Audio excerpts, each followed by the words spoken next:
Good evening, beautiful woman.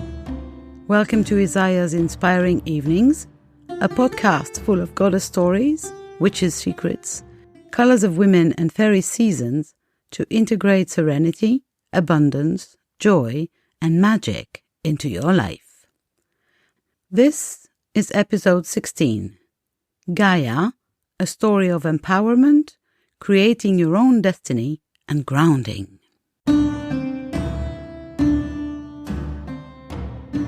I am Isaiah, creatrix, magico-pragmatic life and business coach, goddess teacher and traveling priestess, and this podcast aims to accompany you for peaceful and inspiring evenings.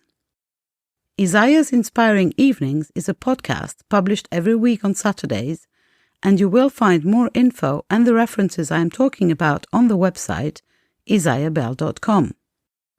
Subscribe to the podcast on the platform of your choice to be informed of the publication of each new episode.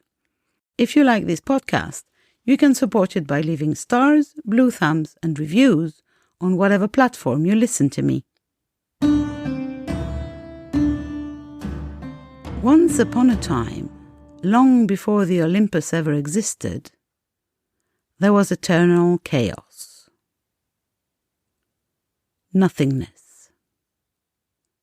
And at some point, for some reason, or for no reason at all, something changed. Gaia arose and created herself. She was alone, and she was all. She was to be the everlasting everything.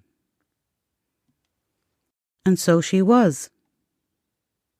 For a long time, which didn't exist, by the way. But she got bored. Understandable, isn't it? All alone, in the nothingness, doing nothing.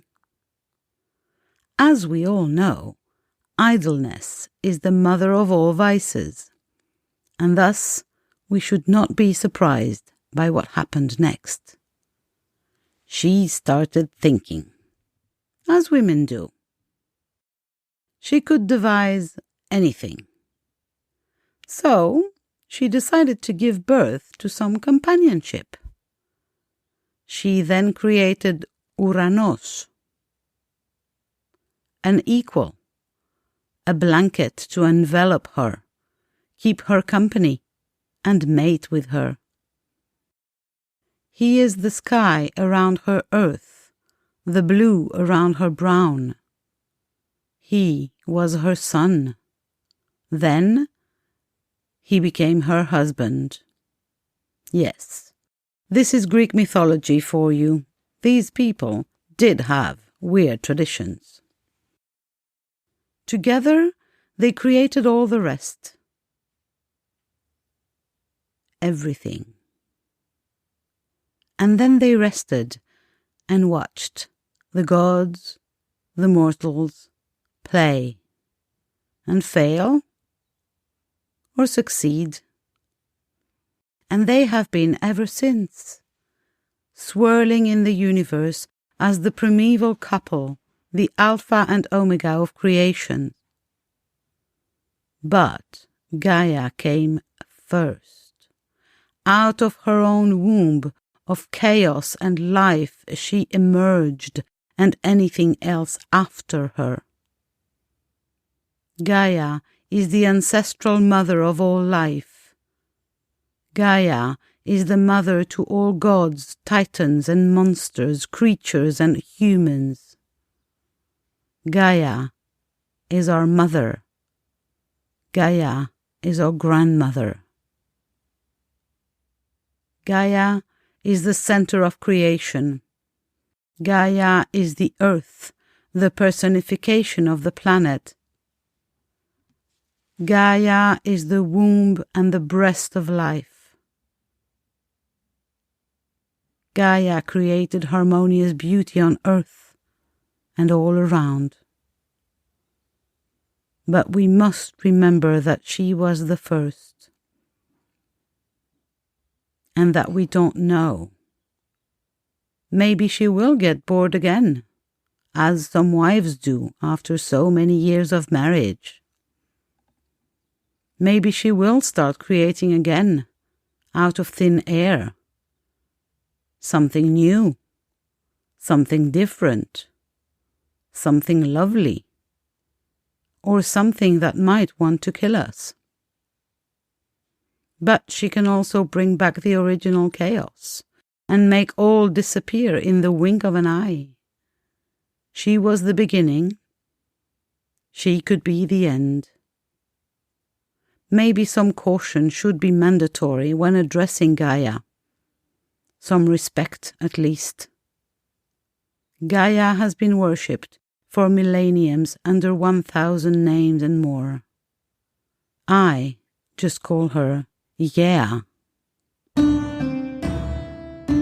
When, you ask me, do you need to call her? Well, almost every day. I call upon Gaia for assistance and support on various aspects of my life. For instance, when in need of some boost in my creativity, I ask Gaia for a push. Or if at some point I stop believing that my abundance is infinite and easy coming, I have to remember then to bask in Gaia's abundant nature to reinforce my beliefs and energy. Inversely, when I feel exhausted and I've spread myself too thin, I invite more of Gaia in my daily life to rejuvenate and replenish my energy.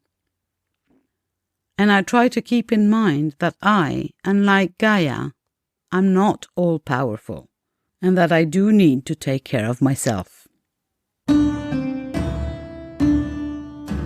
But the main reason I have for invoking Gaia and her archetype in my life is to ground myself. Sometimes I feel like I'm floating, like I don't really know, deep in my belly, where I'm going.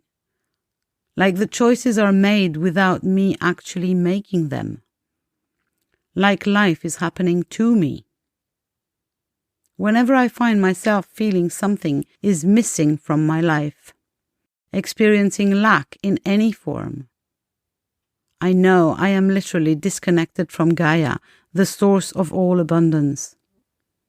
And I know that grounding, reconnecting my physical and energetic bodies to the ground, to the heart of Gaia, is the way to go. That is when I need assistance from Gaia, assistance in grounding, which is actually a very simple process. I believe in doing it daily, because it is both vital and simple, crucial and easy, fundamental and fun. If you don't know what I'm talking about, or if you feel you might need more grounding, if you need help putting your feet back on the ground and choosing your path, you can join the first of my Goddess Sunday free events.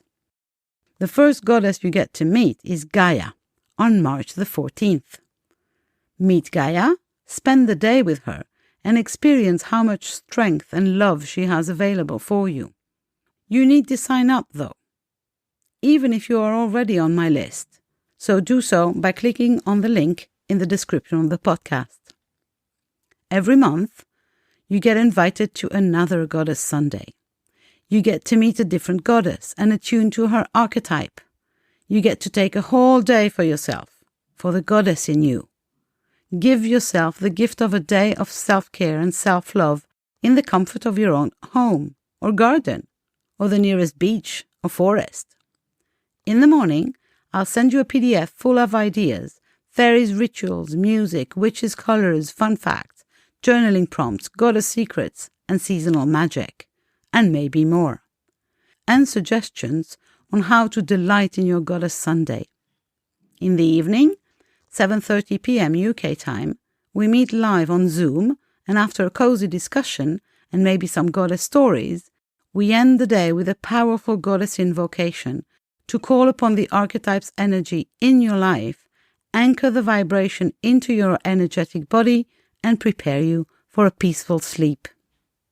Again, we start on March the 14th, and if you're interested, click the link in the description to sign up for the event.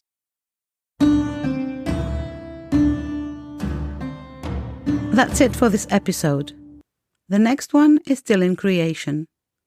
Thanks for listening, and don't forget, if you want to support this podcast, share, subscribe, and leave stars, blue thumbs, and a review on whichever platform you listen to. If you want to be accompanied in the change processes that life offers you, if you want to participate in the awakening of feminine energy in the world, live your life as a goddess, know the secrets of witches, and apply the rituals of fairies in your daily life, please contact me by going to the VIP coaching page of my website, isaiahbell.com, or by participating in the retreats, programs, or courses that I offer regularly. You can also subscribe to my newsletter to be informed of all the news in the real and virtual world of Isaiah. You will, of course, find this podcast on all platforms, Google Podcast, Apple Podcast, Spotify, etc., but also on YouTube and on my site, isaiahbell.com, on the podcast page